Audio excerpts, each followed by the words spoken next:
we are significantly extraordinary, and probably because of what we went through. Now, nobody want to talk about that. Everybody wants to act like it just happened that way. No, no, no. We survived something. We are the survivors. So what I'm saying to you is stop trying to be equal. Stop that equality bullshit. Excuse my French. It's a Sunday. I shouldn't be cussing, but stop that equality stuff, man. You're supposed to do extraordinary things. You know, so your kids are supposed to be extraordinary. So anyway, let me dig back into this. So financial security, the racial wealth gap, it to me for someone with my training in this, this is like 2 plus 2. I'm like, why don't people know 2 plus 2? They keep telling me 2 plus 2 is 136, but that's not what 2 plus 2 is. 2 plus 2 is 4. Preparation is the key to success. Proactiveness. So investing should be as much of a part of Black culture as going to grandma's barbecue.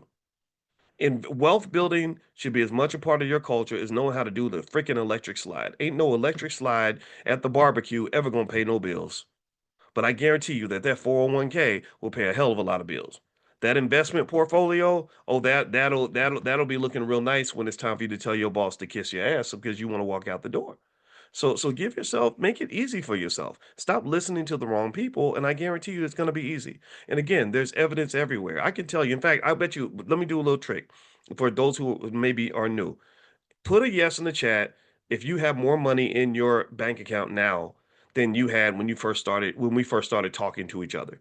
Before you started talking to I want you to compare your bank account to how much money you had before you started speaking to a finance professor every morning, and then after you've done this, maybe for a few months, few weeks, few years. Give me a yes if you have more money in your account than you had when we first started talking.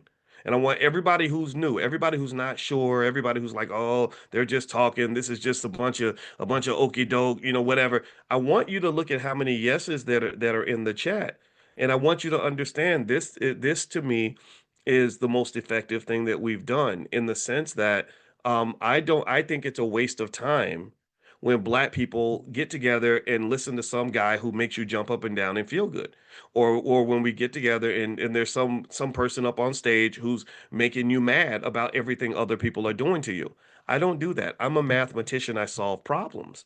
So in my view, it's like, okay, we've got this thing called the racial wealth gap and these economic problems and these other problems that stem from the economics, right? A lot of divorces happen because of financial problems. A lot of people are having stress and anxiety and depression because of financial problems. I see little boys and little girls in Chicago getting shot up because of financial disputes. So if you solve the financial problem, you solve a lot of black problems in general. So the fact that you all are saying yes and that your life is better financially because we've been talking, that makes me feel good. That makes me say, okay, great, boys. You're not just running your mouth and trying to be some inspirational speaker. I don't know. I don't care about that stuff. I'm trying to help you understand how to solve the damn problem. Right. And the other thing too is that when you solve that problem, it just makes you such an asset to the people around you. You're able to help the kids. You're able to be a good partner. You don't have to have stupid 50-50 debates with the person that you're dating, which is crazy.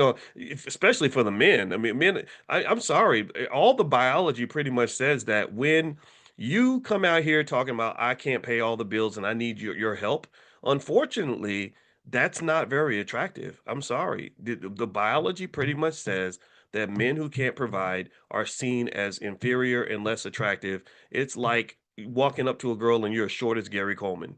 That don't get me wrong. So Gary Coleman had a girlfriend. Somebody will feel sorry for you, but for the most part, you don't want people to love you out of pity.